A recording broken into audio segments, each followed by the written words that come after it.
नमस्कार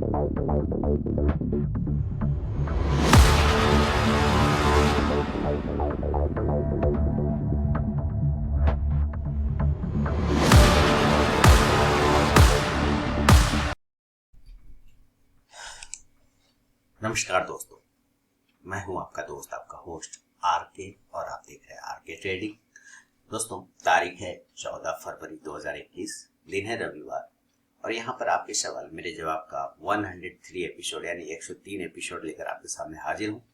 कल सैटरडे यानी 13 फरवरी 2021 को सैटरडे था, तो जिन लोगों ने आपके सवाल मेरे जवाब सेक्शन में पार्टिसिपेट किया, यानी कि जिन लोगों ने अपने सवाल भेजे मुझे मेरे व्हाट्सएप पर, आपके सवाल मेरे जवाब वाले सेक्शन में, उन सारे सवालों को कलेक्ट करके उनका आंसर लेकर मैं हाजिर हूँ। लेकिन मैं पहले बता दूं, जिन लोगों ने अपना नाम या शहर का नाम नहीं लिखा, उनके सवाल रिजेक्ट हो गए, उनके लिए मैं सॉरी कहूँगा। क्योंकि मैंने कहा है कि अगर आप 5 लाइन में सवाल लिख सकते हैं तो 1 लाइन में अपना नाम भी जरूर लिख सकते हैं।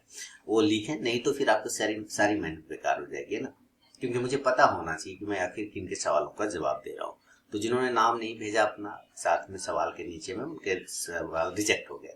तो चलिए सवालों का सिलसिला शुरू करूंगा। लेकिन मैं हमेशा की तरह एक बात जरूर कहूंगा कि जरूरी नहीं कि आपको अपने ही सवाल से सीखने और समझने को मिले, आपको दूसरे के सवालों से भी बहुत कुछ सीखने या समझने को मिल सकता है। तो दूसरे इस वीडियो को पूरा देखें, दूसरे लोगों ने जितने सवाल भेजे, हो सकता है कहीं ना कहीं आपका सवाल उसमें छिपा हुआ हो और मैं उसका जवाब दे रहा हूं, तो आपको पता चल जाएगा और भी बहुत सारी चीजें समझने को मिलेगी। तो चलिए शुरुआत करता हूँ सवालों का सिलसिला और देखते हैं सबसे पहला सवाल किनका है। संतोष राय जी मैंगलोर से लिख रहे हैं और इनका सवाल है, ई वोटिंग शेयर होल्डर को कंपलसरी पार्टिसिपेट करना है क्या? अगर ई वोटिंग नहीं करेंगे तो क्या होगा? देखिए, ई वोटिंग कंपनियां जब भी कोई डिसीजन लेती है ना सर, आपने अगर उस कंपनी के शेयर खरीद रखे हैं तो आप जाहिर सी बात है शेयर होल्डर हो गए। एक तरह का शेयर होल्डर एक तरह का मालिक होता है। तो जब कंपनियां कोई डिसीजन लेती है तो बिना मालिक से पूछे तो नहीं लेगी। आप कहेंगे नहीं, बिल्कुल नहीं, सही बात है, मालिक तो पूछेगा, मालिक को तो पूछा जाएगा। तो आपको वो एक नोटिस भेजता है आपके ईमेल पर कि भाई हम लोगों ने ये डिसीजन लिया है, इस पे अगर आपको आना है तो आइए, नहीं तो आप ई वोटिंग के थ्रू भी अपना राय दे सकते हैं, निर्णय दे सकते हैं, यस और नो कर सकते हैं। अगर आप नहीं भी करते तो कोई ऐसे फर्क नहीं पड़ने वाला है। लेकिन मेरा ये कहना है कि अगर आप नहीं करेंगे तो आपके ना ई वोटिंग को आपको हाँ में मान लिया जाता है। रीजन क्योंकि आपने किया ही नहीं। अगर आपको ना करना था तो आप ना कर देते, है ना। अगर आपने कुछ नहीं किया तो वो बाय डिफॉल्ट वो माना जाएगा कि जो कंपनियां निर्णय ले रही है आपकी उसमें सहभागिता है, आप उसमें यस करके चल रहे हैं, ठीक है। तो वहां पे कंपनियां आपके ना आने को भी हाँ में मान के चलती है। और कभी कभी होता क्या है कि उसको नोटा के जैसा होता है ना, कि नोटा में डाल देता है। नोटा का भी ऑप्शन वहां पे होता नहीं, वहां 2 ही ऑप्शन होता है, या तो आप सहमत है या तो आप असहमत है, यानी आप एग्री या डिसएग्री है। तो अब अगर आप डिसएग्री है तो जाके नो पे कर दीजिए क्लिक ई वोटिंग के थ्रू। अगर नहीं करते तो आपको बाय डिफॉल्ट हाँ मान लिया जाता है। तो ई वोटिंग का सारा लिंक आपको ईमेल पे आता है, आप वहां पे लॉग इन करके जिस डेट का मीटिंग होता है उस डेट लॉग इन करके उसके पूरे मीटिंग को ज्वाइन कर सकते हैं और यहाँ पे अपनी राय रख सकते हैं। तो घर से भी कर सकते हैं, कहीं से भी कर सकते हैं। और जरूरी नहीं है शामिल हो, ऐसा कुछ जरूरी नहीं कि शामिल होना ही चाहिए। लेकिन अगर आप शेयर होल्डर हैं और उस कंपनी के फ्यूचर को देखना चाहते हैं कि आपने जो लिया है डिसीजन, क्या कंपनियां सही काम कर रही है या नहीं कर रही, तो आपको जरूर ई वोटिंग में शामिल होना चाहिए सर, मेरे ख्याल से। अगला सवाल की तरफ बढ़ूंगा, लेकिन फीडबैक चाहूंगा कि आप लोग अपना फीडबैक जरूर दीजिए। जो भी मन है आपका, अच्छा बुरा, जो भी मेरे इस सेक्शन के बारे में, जो ये सीरीज चलाता हूँ मैं आप लोगों के लिए, और उम्मीद करता हूँ कि आपको पसंद आता होगा, तो जरूर कीजिएगा। और लाइव मार्केट में कॉल प्राप्त करने के लिए टेलीग्राम चैनल को जरूर ज्वाइन करिए। प्रीतम लाल थापा जी अगला सवाल भेज रहे हैं, डेढ़ा कोल संबलपुर से। कह रहे हैं कि आई हैव बाय पुट 15,000 का पुट लिया हुआ इन्होंने 66 पे। प्लीज टारगेट एंड एसएल, और बैंक निफ्टी का भी पुट लिया हुआ 35,226 पे। टारगेट एंड एसएल क्या होगा? टाटा पावर लिया है 1,000 शेयर 87.50 पे, और टारगेट एसएल क्या होगा? टाटा स्टील का कॉल लिया है 700 का 8.20 पे। एक्चुअली सर मैं कॉल और पुट करता नहीं, और आपके साथ समस्या है कि आप मेरे चीजों को सुनते भी नहीं है। लिखते जरूर है, सुनते नहीं है। क्योंकि अगर सुनते तो आप मुझे फीडबैक भी देते, है ना। तो ऐसा ना करें। अगर आपको मेरी चीजों से फायदा होता है तो आप मुझे फीडबैक जरूर दिया करिए। खैर कोई बात नहीं, आपको अपनी परेशानी, लोगों को तो अपनी ही परेशानी दिखती है, तो आपको परेशानी है तो आपने मुझे लिखा, लेकिन मैं चाहूंगा कि फीडबैक जरूर दीजिए। 15,000 का पुट लिया है तो आपने कुछ देख के सोच के ही लिया होगा। पुट मतलब आप नीचे आता हुआ देखना चाह रहे हैं, बैंक निफ्टी को भी आप नीचे चाह रहे हैं कि वो नीचे गिर जाए। तो चलिए चार्ट पे मैं कैश के चार्ट देखता हूँ, और कैश के चार्ट देख के फ्यूचर की बात करते हैं कि क्या होता है। मैं क्या ऑप्शन करता नहीं, आपको पता है मैं सारे काम कैश के हिसाब से करता हूँ। कैश के चार्ट पे अगर लेवल ब्रेक हो रहा होता है तो उसी हिसाब से फिर हम लोग फ्यूचर पे बात करते हैं। चलिए शुरुआत करता हूँ और चार्ट देखते हैं। चलिए तो आ गए हम लोग कहाँ पे, निफ्टी का देखिए, ऐसे निफ्टी बैंक निफ्टी का वीडियो तो मैं आपको दूंगा। आप मेरे बाजार हाट न्यूज चैनल पे जाके निफ्टी बैंक निफ्टी का वीडियो देख लीजिएगा, आपको वहां पे इसका पूरा डिटेल आंसर मिल जाएगा। लेकिन फिलहाल ये 15,100 के नीचे आने पर ही आपको थोड़ा कमजोरी फील होगा। आपने हालांकि एक्सपायरी भी नहीं लिखा है कि आपने 21 वाला लिया या 28 वाला लिया, कौन सा एक्सपायरी लिया ये भी आपने, मैंने थर्सडे वाला वीकली लिया है या मंथली आपने लिखा नहीं है। लेकिन जब तक ये 15,000 के नीचे नहीं सस्टेन करेगा सर, आपका उस पुट में खतरा बना होगा। 15,000, 15,050 ये सारे लेवल हैं निफ्टी के, अगर वो लेवल नहीं कटेगा तो आपका वो खतरा बना हुआ है। उसी तरह से ठीक बैंक निफ्टी स्ट्रेंथ दिखा रहा था फ्राइडे को, जहां तक देख रहा था मैं, तो फ्राइडे को स्ट्रेंथ दिखा रहा था 36,000 के ऊपर ही चला गया। 35,000 का ही अपने पुट लिया हुआ है, 35,000 का पुट लिया है और ये 36,000 पे खड़ा हो गया। जब तक ये 35,500, 35,350 के नीचे नहीं आता है तब तक फिर आपका 35,000 वाले में खतरा बना हुआ है। 36,400 के ऊपर निकल जाएगा तो आपको बहुत ज्यादा लॉस का फिर सामना वहां पे करना पड़ सकता है। आपने टाटा पावर लिया, एक्चुअली आपने न्यूज सुन के लिया है।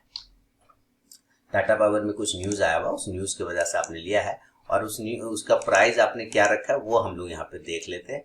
उसका प्राइस आपने रख लिया है टाटा पावर का 87 रुपया 50 पैसे पे, और अभी वो उसी प्राइस के आसपास में चल रहा है, 87 रुपया 30 पैसे पे। ओके ठीक है। स्टॉप लॉस 84 का लगाइए। 84 के नीचे निकलने पे आपको निकलना ही पड़ेगा, लेकिन अगर स्टॉक 90 को ब्रेक कर जाता है देन रुक जाइएगा। 94, 96 तक के टारगेट, हो सकता है 100 का भी देखने को आपको मिल जाएगा टाटा पावर का। अगला स्टॉक आपका है टाटा स्टील का कॉल, 700 का लिया है और 8 रुपया 20 पैसे पे। अभी वो 4 रुपया 65 पैसे पे चल रहा है, क्योंकि वो नीचे आ गया, आपका ये कहना। 8 रुपया 20 पैसे पे लिया और 4 रुपया 65 पैसा चल रहा है। तो चलिए चेक करते हैं क्या दिक्कत है। आपने टाटा स्टील का लिया हुआ है, कॉल लिया है 700 का, और वो स्टॉक चल रहा है 680 के आसपास में। देखिए ये 2 लाइन मैंने पहले से लगा रखे हैं, इसका काफी इंपॉर्टेंट लेवल है इसके। अगर ये 670 को नीचे ब्रेक करता है देन आपको और भी ज्यादा लॉस का सामना करना पड़ सकता है। तो 670 का कैश पे वो है, अगर वो लेवल कटेगा तो आपका उस वक्त पुट में से जो भी प्राइस चल रहा होगा, कॉल में से जो भी प्राइस चल रहा होगा, आपको निकलना होगा।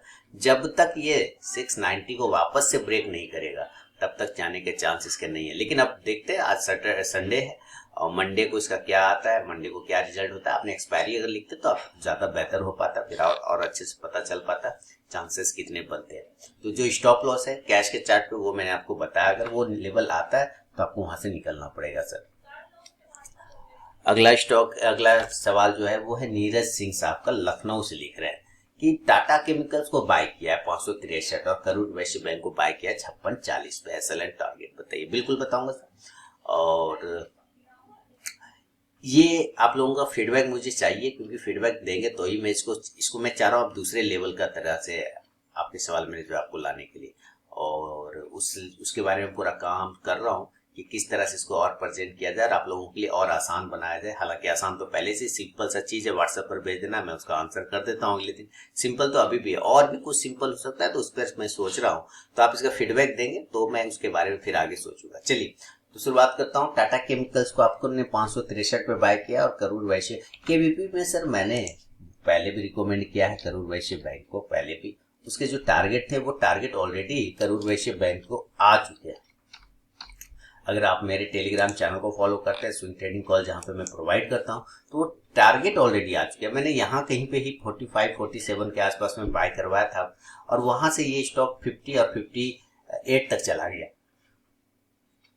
आपने इसी के आसपास बाय कर लिया है, संयोग से आपने ठीक जिस जहां पर से बाय किया वहीं से गिरने की स्टार्ट कर रहा है। इसका स्टॉप लॉस थोड़ा सा ना नीरज जी बड़ा बन रहा है। बड़ा बनने का मतलब 50 रुपए का स्टॉप लॉस बन रहा है। 50 रुपीज के पास आपको स्टॉप लॉस लगाना रहेगा। लेकिन एक नजदीकी स्टॉप लॉस भी है जो कि 52 का आ रहा है। अगर 52 के नीचे कट जाएगा तो फिर आप थोड़ा खतरे में आ सकते हैं, इसलिए ध्यान रखिएगा 52 का स्टॉप लॉस और 50 का स्टॉप लॉस, ये दो स्टॉप लॉस आपको यहाँ पे नजर रखने हैं। फाइनली 50 का स्टॉप लॉस के बाद फिर इसके चांस बहुत कम बनेंगे। अगर वो गिर जाता है नीचे तो फिर 45 तक भी आ सकता है। लेकिन अगर ये 57, 58 को अगर ब्रेक कर गया करुण वैश्य भाई तो बहुत ही अच्छे तरीके से 60 या 62 तक के लेवल आपको दिखा सकता है। ऊपर जाने के चांस फिर बढ़ भी सकते हैं। टाटा केमिकल को आपने लिया है तो टाटा केमिकल को देख लेते हैं। चलिए, टाटा केमिकल आपने 563 पे लिया है और वो 560 के आसपास का चलता है, तो कोई दिक्कत वाली बात नहीं इससे। टाटा केमिकल में अभी टाटा केमिकल में मूवमेंट आपको और भी मिल सकता है, लेकिन अगर 545 के नीचे निकल गया सर, फिर आप दिक्कत में आ जाएंगे। 545 के बाद आपको एक बार तो अपना पोजीशन कट करना है।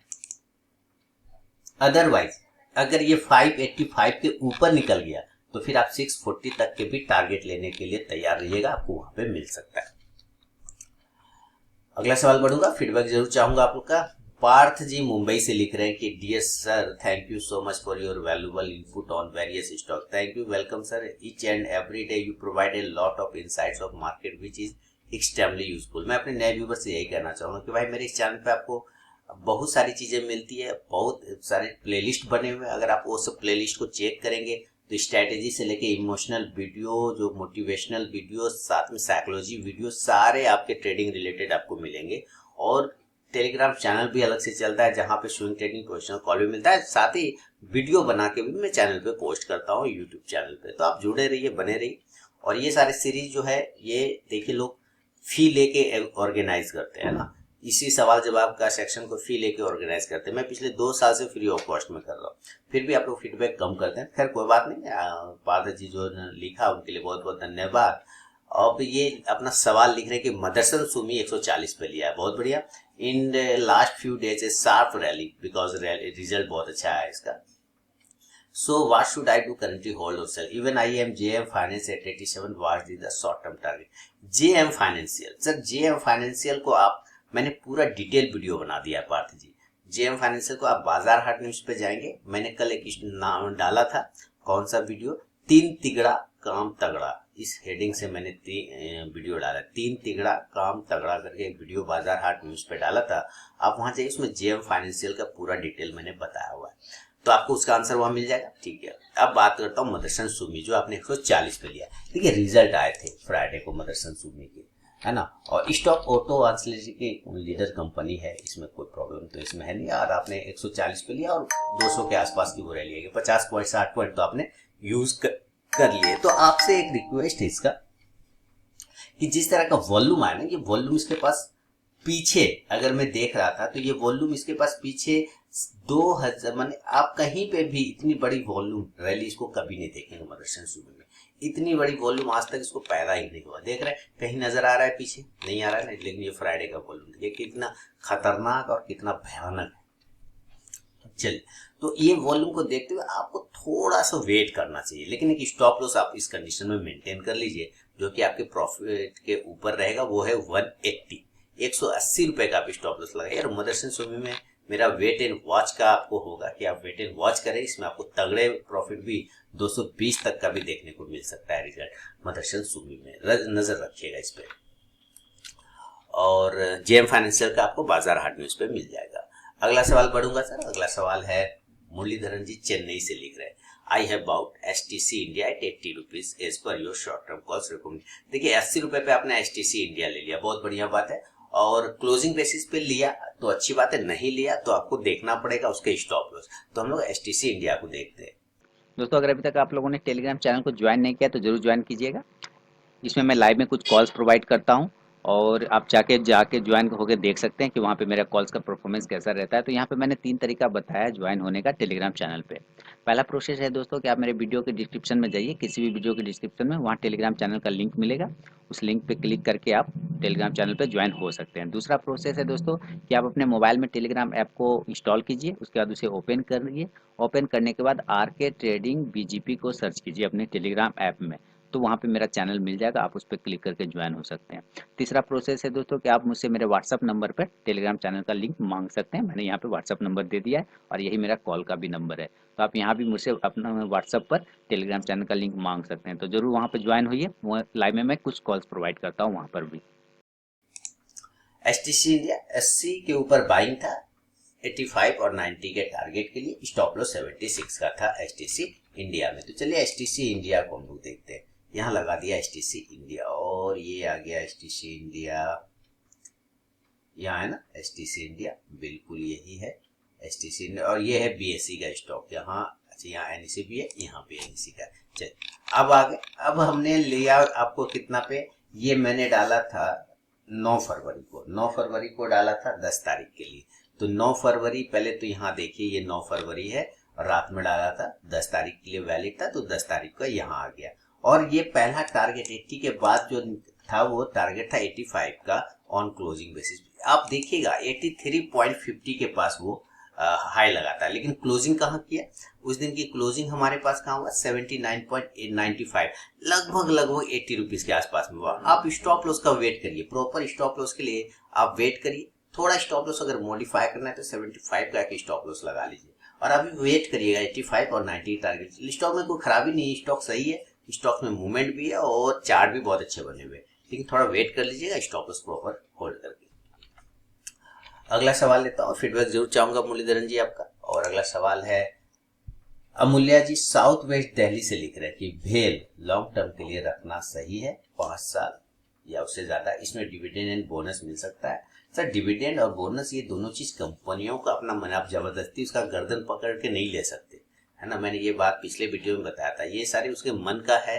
ये उसको कंपनियां, देखिए कंपनी दो तरीके से प्रॉफिट देती है, या तो स्टॉक का प्राइस ऊपर जाता है तो आप प्रॉफिट होता है, कंपनी जो कामकाज करती है उससे जो प्रॉफिट बनता है उसमें आपको हिस्सेदारी देती है। तो उसमें उसका मन है वो डिविडेंड आपको देगा, डिविडेंड के रूप में, है ना, देगा या नहीं देगा। तो गर्दन पकड़ के आप नहीं ले सकते मुझे तुम डिविडेंड दो, है ना, तो नहीं ले सकते आप। लेकिन फिर भी चूंकि ये भेल सरकारी कंपनियां हैं सर, और सारी सरकारी कंपनियां लगभग पीएसयू कंपनियां जो है वो आपको डिविडेंड भी देती है और बोनस भी मिलता है। लेकिन बोनस, अब मान लीजिए इतना छोटा प्राइस है बेचारा, देखिए ध्यान से, है ना, भेल का इतना कम प्राइस पे स्टॉक है, वो कितना स्प्लिट करेगा, कितना बोनस देगा आपको।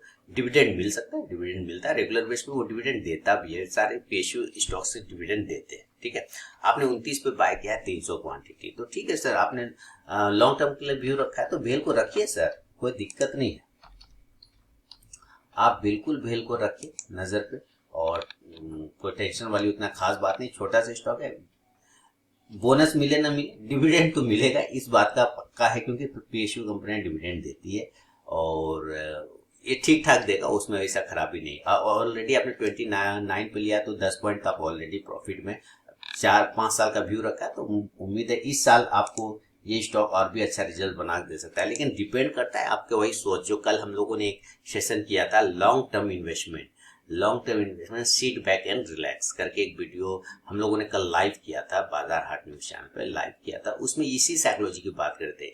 हो सकता है अभी मार्केट में अगर गिरावट रहेगी तो जाहिर सी बात है सर, एक तो ये बेचारा छोटा प्राइस का, आप खुद भी गिर जाएगा, है ना। तो उस वक्त आपकी क्या साइकोलॉजी होनी चाहिए, आपकी थॉट जो इस स्टॉक को लेके है, जो थॉट आपने सोचा है आपने इसके बारे में, क्या वो चीजें मार्केट गिरने से वो चीजें बदल गई, नहीं बदली है तो फिर निकलने का कोई रीजन नहीं है। अच्छे चीजों में, अच्छे स्टॉक्स में क्या होता है कि मार्केट का गिरावट का असर पड़ता है, लेकिन वो उबर जाता है, वो जल्दी निकल भी जाता है उससे बाहर, है ना। तो आपका थॉट भी होना चाहिए इसके पीछे, आपकी साइकोलॉजी भी होनी चाहिए कि कोई टेंशन नहीं है, मेरा इससे रिलेशन सही है इसका, तो कोई टेंशन वाली बात नहीं है, बने रह सकते हैं। तो फिलहाल आप 10 पॉइंट प्रॉफिट में, एक बार ये बैरियर ब्रेक हो जाए 44-45 का, देन ये 60 तक के भी टारगेट आपको दिखाएगा भेल। अगला सवाल है और विवेक वी के खत्री साहब दिल्ली से, इन्होंने बायोकॉन के 100 शेयर 414 पर बाय किया है, होल्ड करे या नहीं। दूसरा है कि आरती ड्रग्स फाइजर बायर ग्रुप में बाय करना है, आपका व्यू। तो आरती ड्रग्स फाइजर बायर ये सारे कहीं ना कहीं आप ऐसा तो नहीं देख रहे कि मतलब फार्मा आपको एकदम रॉकेट के जैसा लेके ऊपर भाग जाएगा, क्योंकि जो भी आप पकड़ रहे हैं वो फार्मा ही पकड़ रहे हैं। मैं लोगों को इस साल देख रहा हूँ, ये कोरोना क्या आया, लोगों ने फार्मा फार्मा चिल्लाना शुरू कर दिया। और कुछ साल पहले सो के बैठे हुए थे फार्मा में, ना सारे लोग भाग रहे थे, फिर अचानक से वही हवा बनने लगा, फार्मा ले लो फार्मा। जिसको देख रहा हूँ वो फार्मा ही लिए जा रहा है। अरे सर, कितना फार्मा लेंगे सर, ये जरा सोचिए। माने फार्मा से ही जीवन कट जाना है क्या? नहीं कटेगा ना। तो सारे पैसे फार्मा में मत लगाइए सर, मेरा ये रिक्वेस्ट है, सारे पैसे फार्मा में नहीं लगाइए। आप बताइए कि अभी कोरोना आ गया, अभी सारी स्थितियां सही हो जाएगी, सारी दवाई अवेलेबल हो जाएगी, सब कुछ सुलभ हो जाएगा, फिर फार्मा को पूछेगा कोई क्या? इमेजिन करिए, सोचिए ना, है आपको सोचना है बस, फिर सोचिए, है ना। सब सारा लोग कंपटीशन करेगा। वो कहेगा तुम 200 रुपये में दोगे वैक्सीन, मैं 150 में दूंगा, वो कहेगा मैं 100 में दूंगा, वो कहेगा मैं 50 में, कोई तो कहेगा मैं फ्री दे देने वाला। तो ये टेंशन है ना, यहाँ पे सारे पैसे मत लगाइए फार्मा में, मेरा ये अपना मानना है। बाकी आपका डिसीजन है। आरती ड्रग्स, फाइजर, बायर कॉर्प, सारे स्टॉक्स अच्छे हैं। टेक्निकली अगर फंडामेंटली देखे, पहले तो अच्छी कंपनी है, उसमें कोई परेशानी नहीं है। दूसरा टेक्निकली, मैं तो टेक्निकली फॉलो करता हूँ, तो चार्ट के लेवल ही मैं बता सकता हूँ कि अगर लेना हो तो किस लेवल। बायोकॉन पे मेरा व्यू पॉजिटिव है, क्योंकि बायोकॉन न्यूज़ की वजह से गिरा था। न्यूज़ वो उनका जो किरण शॉ मजूमदार थी, उन्होंने रिजाइन दिया था, इसकी वजह से बायोकॉन गिर गया था। लेकिन मेरा पॉजिटिव व्यू है बायोकॉन पे। मैंने कहा भी कि वो गैप को फील करेगा, उसके बाद वापस अपनी रैली पकड़ लेगा। तो बने रहिए, कोई दिक्कत ऐसे दिख नहीं रहा है। स्टॉप लॉस लगाना है तो 380 का लगा के चल सकते हैं। बाकी आपका आरती ड्रग्स है ना। लेकिन फिर भी मैं एक बार कहूंगा कि आपने सवाल ये अपने डिसीजन पे एक बार सोच के रखें कि सारे पैसे फार्मा में क्यों लगाना है। फार्मा ही है या फार्मा खाना है, फार्मा को ही पीना है? नहीं ना। एक बार ये ट्रेल लाइन ब्रेक हो गया ना सर, तो ये 600 के रुपए के आसपास में आरती ड्रग्स आया। तो इस जगह पे तो मैं बिल्कुल बाइंग की सलाह आपको नहीं दूंगा। 700 के ऊपर अगर निकलेगा तब एक अच्छा रैली बनेगा, फिर 800 के लिए, 700 के ऊपर निकलने के बाद आरती ड्रग्स में। फाइजर की बात है तो चलिए, फाइजर में तो भी कुछ केस वगैरह भी होती है, तो फाइजर भी कंटिन्यू। तो ये सारे फार्मा स्टॉक है, क्या हो गया अचानक फार्मा गिरने क्यों लगे? आप इसको पीछे सोचना है। सारे लोग टीवी पे आके चिल्लाते हैं फार्मा खरीद लो, ये खरीद लो, ये फार्मा ले लो। यही लोग कुछ दिन पहले कह रहे थे बेच दो, भाग जाओ, खराब हो गया, है ना। सन फार्मा 1400 रुपए 1200 रुपए का स्टॉक था, वो बेचारा गिर गिर के 300 चला आया, है ना। तब भी लोगों ने नहीं खरीदा उसको। जब 1400 पे आप खरीद रहे थे, 1400 पे अच्छा लग रहा था, तो सर 300 पे तो और अच्छा लगना चाहिए था, फिर भी लोग नहीं खरीद रहे थे। अब अचानक से फिर सब शुरू हो गए। भाई वही दिक्कतें होती है लोगों के साथ। यहाँ प्रॉब्लम यही है कि लोग इमोशन में आ जाते हैं बहुत जल्दी। अरे भाई क्यों फार्मा ही क्यों, सारा पैसा फार्मा में नहीं, बिल्कुल नहीं। बाकी आपकी डिसीजन है, आपका मर्जी है। स्टॉक इसमें अभी एक रिवर्सल बनेगा, लेकिन 4600 के ऊपर, उसके पहले नहीं। दूसरा फाइजर ले लिया, आरती ड्रग्स ले लिया, एक है बेयर कॉर्प आपका, है ना। मैं लेवल बताता जा रहा हूँ सर, बाकी डिसीजन आप लीजिएगा। इस पे 5400 के ऊपर, उसके पहले नहीं, बेयर कॉर्प। उम्मीद करता हूँ खत्री साहब आपको मेरी बातें समझ में आ गई होगी। अगर आ गया तो थंब लगा दीजिए, लाइक कर दीजिए, फीडबैक भी जरूर दीजिए। बढ़ूंगा अगला सवाल, और अगला सवाल है हरियाणा से यमुनानगर, हरियाणा से यशपाल शर्मा साहब। यूएसडीएनआर के फरवरी के 20 लॉट बाय किए 73.75 पर, एसएल और टारगेट क्या होगा? 20 लॉट इन्होंने फरवरी का बाय किया, बहुत बढ़िया। तो वो तो भी आपको सर परेशानी पैदा कर रहा है यूएसडीआईएनआर, है ना। आपने एक बार फोन भी किया था, मैंने आपको फोन पे भी बता दिया था कि भाई ये इसका स्कीम बनेगा। आपने देखा होगा, बिल्कुल उसी के हिसाब से ये करेंसी आया, जैसे जैसे मैंने बताया था, बिल्कुल उसी हिसाब से यूएसडीआईएनआर नीचे की तरफ आया है। तो ये अब आपने बाय किया। अब आपने बाय इसलिए कर लिया कि स्टॉक्स काफी नीचे में मिल रहा है, सस्ते भाव पे मिल रहा है, तो चलो उठा लूं बोरा होके। मैंने कहा भी था कि भाई ये स्टॉक आपको 72.72 के पास आ जाएगा। क्या मैंने ये बात आपको बोला था या नहीं बोला था यशपाल जी? आप मुझे फीडबैक जरूर दीजिएगा, लिखिएगा। और क्या स्टॉक वहीं पर आ गया कि नहीं आ गया? आ गया ना। और मैंने ये भी आपको बोला है कि स्टॉक कब ऊपर जाएगा, है ना, किस प्राइस को ब्रेक करेगा तब ऊपर जाएगा। 73.14, 73.15 ये ब्रेक करेगा तभी स्टॉक ऊपर जाएगा। अभी स्टॉक में थोड़ी गिरावट आपको और भी मिल सकता है, बाउंस बीच बीच में मिलेगा, नो प्रॉब्लम, बाउंस मिलेगा। लेकिन एक बार ये 73.50 के पास आने की कोशिश कर सकता है, 52 के पास में लगभग वो आ चुका है, ऐसा नहीं है कि नहीं आया, वो आ चुका है। तो फिर यहाँ पर आने के बाद बाउंस करेगा। लेकिन चूंकि फरवरी का ही लिया और फरवरी खत्म होने में 15 दिन बचे हुए, तो आप देख लीजिए स्टॉप लॉस 72.50 का लगेगा यहाँ पर सर। अगला सवाल लूंगा और फीडबैक जरूर दीजिएगा, क्या मेरे कहे जैसा मैंने कहा था बिल्कुल वैसे ही चला या नहीं चला करेंसी। अगला सवाल है अभिजीत डोरे साहब मालेगांव से लिख रहे हैं आई बाउट और विंडो फार्मा 96 स्टॉक एट रस 96.64 स्विंग ट्रेड। इन्होंने खरीदा अरविंदो फार्मा को 96 पर, अच्छा 96 स्टॉक खरीदा है, 96 स्टॉक खरीदा है 966 रुपये 60 पैसे पे स्विंग ट्रेडिंग के लिए। एसएलएन टारगेट क्या होगा? फार्मा। सब देखिए, जिसको देखिए तो फार्मा फार्मा फार्मा। चलिए ठीक है सर, कोई दिक्कत नहीं। ऐसा ना हो कि सारे लोग फार्मा में जुड़े रहे और कोई दूसरे तीसरे जो है सेक्टर बूम हो जाए, है ना, ऊपर भाग जाए। तो ये चीजें भी आपको ध्यान में रखना है। मैं जो कह रहा हूँ ना, एक्चुअली आप इशारे में बात समझ रहे होंगे मेरा, है ना। जहाँ बहुत ज्यादा शोर होने लगता है ना सर, जहाँ पे बहुत ज्यादा शोर होता है वहाँ नींद नहीं आती है, समझ रहे हैं आप। जहाँ बहुत ज्यादा शोर होता है, बहुत ज्यादा क्राउड होता है, भीड़ होता है, क्या आप वहाँ पे सो सकते हैं चैन से? नहीं सो सकते ना। सेम वही कंडीशन है। करिए, चलिए कोई बात नहीं सर, आपको ध्यान रखना है इसका। अगर 9, 10, 9, 20 नीचे ब्रेक करता है तो एक बार ये 900 के लेवल को दिखाएगा। ऊपर जब तक ये 950 ब्रेक नहीं करे, कोई भी पोजीशन नया क्रिएट नहीं करना है। 950 के बाद 1000 तक के लेवल दिखाएगा और विंडो फार्मा। अगला सवाल लूंगा अभिजीत जी के बाद, फीडबैक जरूर चाहूंगा। अभिजीत जी आपका अंगद देशमुख साहब परवानी महाराष्ट्र से लिख रहे हैं। अगला सवाल IRFC PFC JB chemical stock long term. Sir अच्छा है, IRFC बार बार फिर याद दिला, मैंने कई बार अपने वीडियो में बोला है, लोगों सुनते नहीं है आप लोग। सर मैंने क्या, IRFC नाम का भी कोई स्टॉक है? मुझे नहीं पता।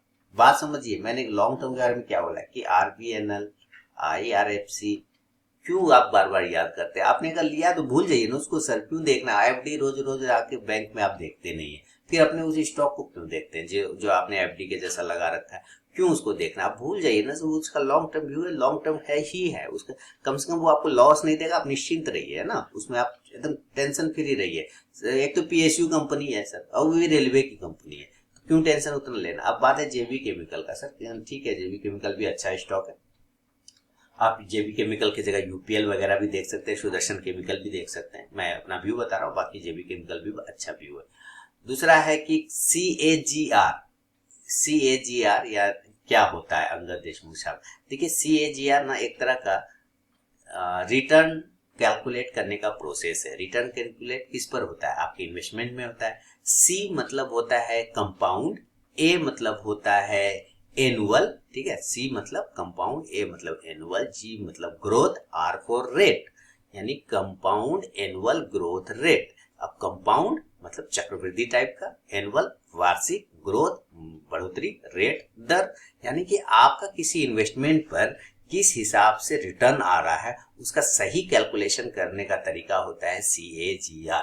इसका फॉर्मूला भी होता है सर, कि फॉर्मूला क्या होता है कि फाइनल प्राइस, फाइनल जो आपके हाथ में आया है इन्वेस्टमेंट के बाद जो प्रॉफिट हुआ है, डिवाइडेड बाय जो शुरुआत में पैसा लगाया था, उसको कितने समय में लगाया था उससे उसको गुना करना है, पावर लगाना है उस पर, और -1 कर दीजिएगा, वो सारे कैलकुलेट होके आ जाता है। तो CGR क्या होता है, आप मोटा मोटी समझ लीजिए कि जिसका CGR जितना बढ़िया होता है वो उतना ही अच्छा आपको मिलेगा, ठीक है, वो उतना ही अच्छा वो म्यूचुअल फंड बन जाएगा या कोई भी स्टॉक्स बन जाएगा। तो CGR ज्यादा हो तो ज्यादा बेहतर है। तो CGR मतलब कंपाउंड एनुअल ग्रोथ रेट, वो आपको कितना रिटर्न दे रहा है, किस हिसाब से रिटर्न दे रहा है, मार्केट के अकॉर्डिंग कैसा रिटर्न दे रहा है, उसको जांचने का वो एक तरीका है।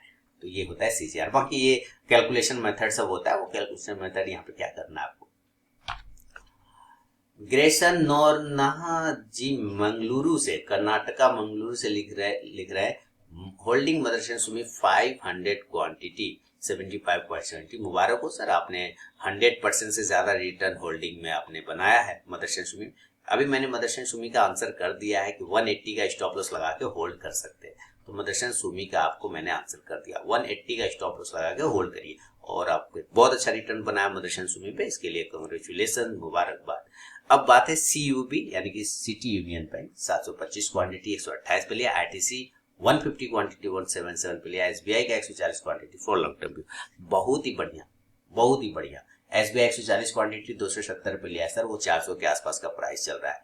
टेंशन ही नहीं लेना है। 300 का एक स्टॉप लॉस मेंटेन करना है, 300 का, क्योंकि 300 को वो मल्टी ईयर से वो ब्रेक नहीं कर पा रहा था, अब वो ब्रेक हो चुका था। आप स्टॉप लॉस ऊपर रख लीजिए 300 का लागे। आईटीसी 150 क्वांटिटी 177 पे लिया है सर। आईटीसी को इसी प्राइस का स्टॉप लॉस लगाइए, जिस प्राइस पे आपने रखा है ना उसी प्राइस का स्टॉप लॉस लगाना। लेकिन लॉन्ग टर्म व्यू है तो कोई टेंशन वाली बात नहीं है, आप एकदम बने रह सकते हैं।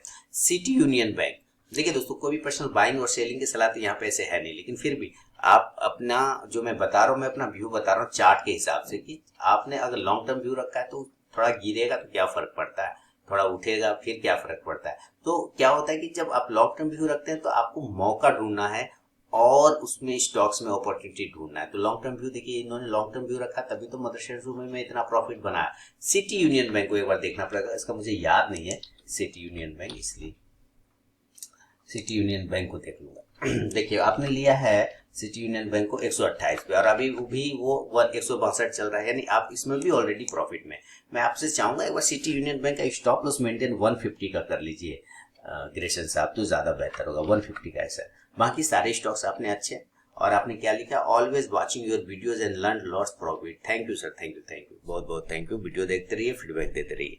अगला सवाल की तरफ बढ़ूंगा, जिसका नाम है घनप्रीत सिंह साहब, चंडीगढ़ से लिख रहे हैं। इनका सवाल कि what is CPR and how can we apply it on charts and how to trade according, if possible please make an video. Okay, और दूसरा क्या, secondly I would like to thank you for your regular support. Sir CPR होता है C for central, P for pivot, R for range. सारे pivot का एक middle range निकाल लीजिए, ऐसे ही कर लीजिए ना। आप लोग बहुत सारे यूट्यूब वीडियो देखते होंगे, उसमें बहुत झमेला लगा के बनाया जाता होगा, ठीक है, बताया जाता होगा। सिंपल सिंपल है, आप जो भी पिवोट यूज कर रहे हैं ना, सबका प्राइस जोड़िए उसको सब, और उतने ही जैसे कि पिवोट होता है ना, R1 R2 R3 S1 S2 S3, तो 6 हो गए, सबको जोड़िए, डिवाइड मार दीजिए, देखिएगा आपको मैजिक दिखेगा वहां, ठीक है। और वो एक पिवोट बीच का निकालेंगे, central pivot range, simple simple समझिए। उसके ऊपर जाएगा तो बाय, उसके नीचे आएगा तो सेल मार दीजिए, सिंपल। आप देखिएगा एकदम वही सारी चीजें घूम के आ जाती है। तो कितना इंडिकेटर यूज करेंगे सर आप, ये बताइए कि आप लोग पहले यूज कितना करेंगे इंडिकेटर। सेंट्रल पिवोट रेंज है इसका नाम। तो जितना कम रखेंगे ना झंझट अपने चार्ट पे, जितना कम झमेला रखेंगे ना, उतना ज्यादा सक्सेस करेंगे। सिंपल चीजें रखें तो ज्यादा बेहतर है। बाकी रही बात वीडियो बनाने की, तो इंडिकेटर में ज्यादा फॉलो करता नहीं, लेकिन फिर भी मैं कोशिश करूंगा सर। अगला सवाल है अहमदनगर महाराष्ट्र से, लिख रहे हैं अक्षय पवार जी, बैंक निफ्टी बढ़ने से निफ्टी बढ़ता है या फिर निफ्टी बढ़ने से बैंक निफ्टी, इन दोनों में किसका बाप है? क्यों ये बाप बेटे के चक्कर में आप पड़ रहे सर? प्रॉफिट लीजिए, घर जाइए, है ना। इसके कोई किसी का बाप है, कोई किसी का बेटा है, क्या फर्क पड़ता है? आप ये ढूंढते रह जाएंगे, जीवन में पता नहीं चलेगा कौन किसका बाप है। क्यों? क्योंकि कभी देखते होंगे निफ्टी बढ़ता है तो बैंक निफ्टी गिरता रहता है, बैंक निफ्टी बढ़ता है तो निफ्टी गिरता रहता है, कभी दोनों साथ बढ़ता रहता है, कभी दोनों साथ गिरता रहता है। अब बताइए, देखा है कि नहीं देखा? आप कहेंगे हाँ। तो क्यों ये बाप बेटा के चक्कर में पड़ रहे? मत पड़िए। बस आप अपनी चीजों पे, जो जिस भी स्टॉक्स को एनालिसिस कर रहे हैं, जिस भी चार्ट को एनालिसिस कर रहे हैं, बस उसके लेवल पे फोकस रखिए। लेवल आता है आपका एंट्री होगा, लेवल आएगा आपका एग्जिट होगा। बाकी इस बाप बेटा के चक्कर में पड़ेंगे तो ऐसे कभी नहीं मिलने वाला ये आपको। क्योंकि कोई ये नहीं है ना, कोई निश्चित नहीं होता है ना यहाँ की, उसके बढ़ने से वो बढ़ जाएगा, उसके गिरने से वो गिर जाएगा। कभी दोनों साथ बढ़ता है, कभी दोनों साथ गिरता है, नहीं होता है। हाँ, अब स्टॉक वाइज लेते हैं कि स्टॉक वाइज, तो सर वो 50 स्टॉक का ग्रुप है। निफ्टी 50 क्या है? 50 स्टॉक का ग्रुप है निफ्टी, है ना। और बैंक निफ्टी क्या है? 10-12 स्टॉक का ग्रुप है। तो आप ऐसे समझ लीजिए कौन कहाँ भारी हो सकता है, समझ रहे आप। चलिए अगला सवाल है राजकुमार जी का, बालाकृष्ण इंडस्ट्रीज के बारे में बताइए, यानी बालाकृष्ण इंडस्ट्रीज के बारे में बताइए, और ये कितना नीचे गिरेगा, आप कितना चाहते हैं, कितना गिरना चाहिए इसको, राजकुमार जी, है ना। अगर आपने होल्डिंग ले रखा है तो आपने प्राइस नहीं लिखा, शायद शर्मा रहे हैं प्राइस लिखने में, कोई बात नहीं। कितना गिराना चाहते हैं आप, ये बताइए, कहाँ पे आपको संतुष्टि होगा गिर जाएगा तो, है ना। ये आप सुनना, अगर आपने ले रखा है पहले से ही ऊपर के लेवल पे, तो 1600 का स्टॉप लॉस लगाइए। अगर आपने नहीं लिया है तो 1700 के ऊपर नया पोजीशन बनेगा, फिर 1800 के टारगेट के लिए ये। अच्छा अगला सवाल है, अच्छा देखिए, इन्होंने एक बांदा से लिखा है, हालांकि इन्होंने पता नहीं ये एड्रेस भी सही लिखा है कि नहीं, मुझे ये बिल्कुल नहीं पता, लेकिन इन्होंने कहा था लास्ट में कि आप मेरा नाम हाइड कर दें, क्योंकि ये एक सरकारी जॉब में है, शायद जॉब में ही है ना, लिखा है, मैं पढ़ता हूँ। नमस्कार सर, मैं आपका बहुत पुराना शिष्य हूँ। शिष्य हूँ मतलब वीडियो देखते हैं, ये ऐसा नहीं कि वीडियो देखते हैं इसलिए अपने आप को शिष्य बोल रहे हैं। बहुत पुराना शिष्य हूँ। मेरा सवाल साइकोलॉजिकल है। मैं एक अच्छे बैंक में मैनेजर हूँ और अच्छी सैलरी पाता हूँ, आर्थिक रूप से ये अच्छा दिखता है, किंतु मैं अपने जॉब से संतुष्ट नहीं हूँ क्योंकि बैंकर का सोशल लाइफ खत्म हो चुका है।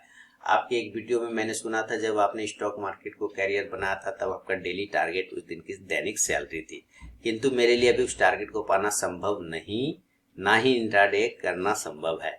आपसे बहुत कुछ सीखा और अच्छा प्रॉफिट कमाया है। तो सर, आपने जो सीखा और प्रॉफिट कमाया है तो आप उसको कंटिन्यू फॉलो करिए, है ना। फिर इंट्राडे में क्यों दिमाग लगा रहे हैं आप? नहीं कर रहे, इंट्राडे नहीं हो पाएगा। क्योंकि सबसे पहले तो देखिए सर, फील नहीं करना है इसको, दिल में ना, हार्ट पे नहीं लेना है। मैं थोड़ी सी बातें इस तरह से बोलता हूँ कि लोगों को भी वो सच्चाई बातें जल्दी नहीं सुनना होता है, कड़वी होती है, इसलिए आपसे मैं पहले माफी मांग लेता हूँ। सर मुझे माफ करिएगा जो मैं बोलने वाला। आप एक बैंकर हैं और एक मैनेजर हैं, ईगो तो सर भरपूर है आप में, मतलब ईगो भरा हुआ है सर। ईगो भरा हुआ है, दैट मीन्स आप कहेंगे देखो ये क्या बोल दिया ईगो। कोई सुनना चाहता है अपने बारे में कि वो ईगो वाला व्यक्ति? कोई नहीं सुनना चाहता है, आप भी नहीं सुनना चाहेंगे। लेकिन मैं बोल रहा हूँ तो थोड़ा सा 2 मिनट सुन लीजिए मैं क्या कहना चाहूँ। आप अपने केबिन में बैठे रहते हैं, है ना। देखिए, जो मैंने देखा है, ऑब्जर्व किया, बैंक में जाके आप अपने केबिन में बैठे रहते हैं, ठीक है। 4 लोग आपके सामने बैठे हैं, बहुत अच्छी बात है। जो भी आ रहा है आपको सर कह रहा है, सर कैसे है, सर बढ़िया। आप भी कह रहे हैं अपना स्टाफ को, जो भी है ABCD, अरे चाय लाओ, इनको देख लो, उनको देख लो, अरे उधर से तुम ठीक से काम करो, यस सर, वो भी कह रहा है जी सर। यानी आपको हर वक्त सर सुनने की एक तो आदत है, यानी कि आपको हर वक्त कहीं ना कहीं सुप्रियर वाला फीलिंग आपके अंदर में बैठा हुआ है कि आप क्या है, ऑलवेज राइट और आप ऑलवेज सुप्रियर।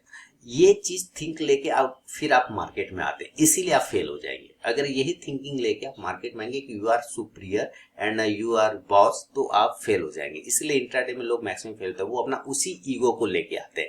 मैंने कल एक वीडियो डाला था परसों रात में कि सोचिए फिर कमेंट करिए। ये ऐसे मैंने एक वीडियो डाला था ना परसों रात में, सोचिए फिर कमेंट करिए। ये उस वीडियो में मैंने बिल्कुल यही चीज बोला है कि जो हम सोशल लाइफ में करते हैं, सामाजिक लाइफ में करते हैं, अपने काम में करते हैं, वही चीज लेके हम स्टॉक मार्केट में आते हैं। तो हमारे अंदर कहीं ना कहीं ये फीलिंग रहता है कि I am boss, I am superior. देखो 50 लोग हमको जो है दिन भर सर सर बोलता है। लोग अपने एक्चुअली आपस में बात भी करते हैं कि दिन भर तो आदमी को हम चराते रहते हैं। देखिए, मेरी लैंग्वेज हो सकता है थोड़ा अलग हो, क्योंकि मैं इस तरह से एकदम फ्रैंकली बोलता हूँ कि लोग अपने में खुश होते हैं ऐसा बोल बोल के। अरे तुम हमको क्या सिखाओगे, 50 लोग को तो हम दिन भर चराते रहते हैं, है ना। ये फीलिंग आती है कि अरे हम साले दूसरे को सिखाते रहते हैं, कोई हमको क्या सिखाएगा।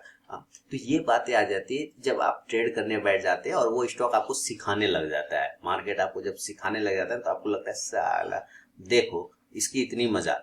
तो ये वो इंट्राडे में आता है। बाकी जो आपका जो स्विंग ट्रेडिंग है, पोजिशनल है ना, आप उस पर जैसा भी काम करें बिल्कुल करते रहिए। बाकी इंट्राडे में अगर करना हो ना तो ईगो को बाहर रख के आइएगा, है ना। ईगो को जैसे ही आप ट्रेडिंग रूम में घुसते हैं अपना, जहां भी, ईगो को उसी दरवाजे के पास रख दीजिए, किसी पे बक्से में बंद करके रख दीजिए। क्योंकि अगर वो लेके अंदर घुस गए तो आपसे कभी इंट्राडे नहीं होना। एकदम फ्रैंकली टू बी स्पीकिंग, इसमें कोई लाग लपेट नहीं। आप कमेंट में गाली लिख दीजिए, मुझे माँ बहन कर दीजिए, कोई फर्क नहीं मुझे पड़ना। क्योंकि आपके लिखने से, किसी के गलत चीज लिखने से, गाली लिखने से वो चीजें सही थोड़ी हो जाना, वो होना ही वही है जो मैं बोल रहा हूँ। ईगो लेके रूम में घुसे, आपका कहानी वहीं पे खत्म, विध्वंस हो जाएगा, आपका सर्वनाश हो जाना है आपका, अगर ईगो लेके घुस गए अंदर में। आप बॉस है, अपने केबिन में बॉस है ना, केबिन के बाहर आपको लोग पहचानता भी नहीं। आप इस बात को सोचिएगा जरा, पहचानता सिर्फ वही लोग है जिससे आपको काम है। ध्यान सुनिए, आप अपने केबिन के अंदर बॉस हैं, आप अपने केबिन के अंदर मैनेजर हैं, बैंक के अंदर मैनेजर। रोड पर आप कुछ नहीं है सर। हाँ, रोड पे भी लोग आपको वही पहचान रहा है जिसको आपसे काम है, आपके मैनेजर गिरी से काम है, आपके पोस्ट से काम है, पर्सनली आपसे कोई काम नहीं। तो पहचानता आपको सिर्फ वही लोग है, बाकी आपका जीरो वैल्यू, रोड पर कोई वैल्यू नहीं। सिर्फ उतना ही वैल्यू जब तक आप बैंक में मैनेजर, रोड पे आगे खत्म कहानी। तो यही चीज आप समझिए कि जैसे ही आप रूम में, ट्रेडिंग रूम में घुसे, आप नॉर्मल इंसान है, एकदम सिंपल इंसान है, ना बॉस, ना यस सर सुनने वाला, ना जी सर सुनने वाला, एकदम नॉर्मल इंसान। अगर वो चीज कर लेते हैं आप, अगर वो चीजें सक्सेस कर लेते हैं, पा लेते हैं, तो आप जरूर इंट्राडे भी कर पाएंगे सर, बिल्कुल कर पाएंगे, क्यों नहीं कर पाएंगे। लेकिन वो हमारा ईगो, वो उसकी जात की ऐसी की तैसी, ईगो को मैं ऐसे ही बोलता हूँ, उसकी जात की तो ऐसी की तैसी, वो ईगो ही हमें नहीं छोड़ पाता। क्योंकि 2-3 लाइन तो हम अपने जीवन में नहीं सुधार पाते हैं जल्दी से। उसको सुधारने के लिए बिल्कुल समझिए कितना ना कितना तपस्या करना पड़ता है। क्योंकि आप अपना जॉब को छोड़ना चाहते हैं, क्विट करना चाहते हैं, और आप एक अच्छे पोस्ट पे भी, तो मैं उस पोस्ट का जानता हूँ ग्रेविटी क्या होता है ना। मैं कितने बार बैंक जाता हूँ तो मैंने देखा है क्या उसका ग्रेविटी होता है उस पोस्ट का। लोग वो एकदम केबिन से निकल के एकदम पॉकेट में हाथ डाल के एकदम खड़ा है, हाँ बोलो, अरे तुमको ऐसे बोले थे, तुम अभी तक नहीं किया यार, उधर करो, ऐसे करो। तो लोगों को वो हमें, और वो सामने वाला, यस सर, जी सर, तुरंत सर, कर रहा हूँ सर, तो उसको अलग से एक संतुष्टि मिलती है। देखो 50 लोग हमको सर सर कह रहा है, तो वो ईगो भावना आ जाता है अंदर में।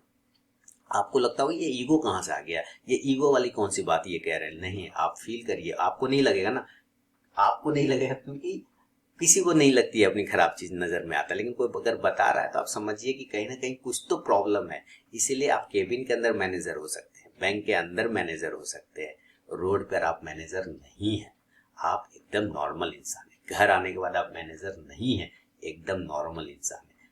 ट्रेडिंग रूम में घुसने के बाद आप नॉर्मल इंसान है, मैनेजर नहीं है। तो सारा मैनेजरगिरी रूम के बाहर रखिए, केबिन में छोड़ के आइए, तभी ट्रेडिंग कर सकते हैं इंट्राडे। अदरवाइज आप नहीं कर पाएंगे सर, नहीं कर पाएंगे और नहीं कर पाएंगे। बाकी जो भी आपने सीखा है, समझा, सब फिर आपको जीरो हो जाना है। क्योंकि ईगो ये इतनी बड़ी टॉपिक है ना। आपने जो नाम छिपाने बोला तो मैंने छिपा दिया, देखिए मैंने आपका बात माना, लेकिन आपने इसके पहले भी जो सब सवाल भेजे ना, सब गलत सलत नाम से भेजे है ना। और आपको पता है लोगों को आजकल ये फीलिंग आ जाता है कि उसको कोई देख नहीं रहा है। एक्चुअली मैं तब से आपको जान रहा हूं, जब आपने गलत नाम फर्स्ट टाइम भेजा था ना, मैं तब भी जान गया था कि नाम ये नहीं है। आप सुनिएगा मैं जो कहना चाह रहा हूँ, कि मैं तब भी जान गया था कि आपका ओरिजिनल नाम नहीं है। लेकिन खैर कोई बात नहीं, आपने अभी फाइनली बोला तो कोई बात नहीं। अभी यहां से देखिए चीजें जो मैंने आपको कहा, केबिन में बाहर छोड़ के आना। अगर आप छोड़ आते हैं तब आप ट्रेडिंग कर पाते हैं, अगर छोड़ के नहीं आ पाते तो आप ट्रेडिंग नहीं कर पाएंगे। इंट्राडे तो बिल्कुल नहीं कर पाएंगे, क्योंकि इंट्राडे में मार्केट आपका बॉस है, आप बॉस कहीं हैं ही नहीं। आपको गलती मानना पड़ेगा। बॉस में एक आदत होती है बॉस लोगों में, वो अपनी गलती नहीं मानते। क्यों?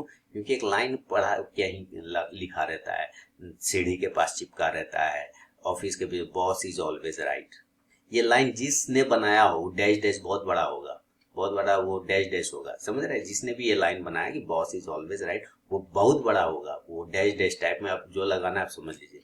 हाँ, तो इस लाइन पर नहीं जाना है। Boss is not always right, है ना, because boss is also human.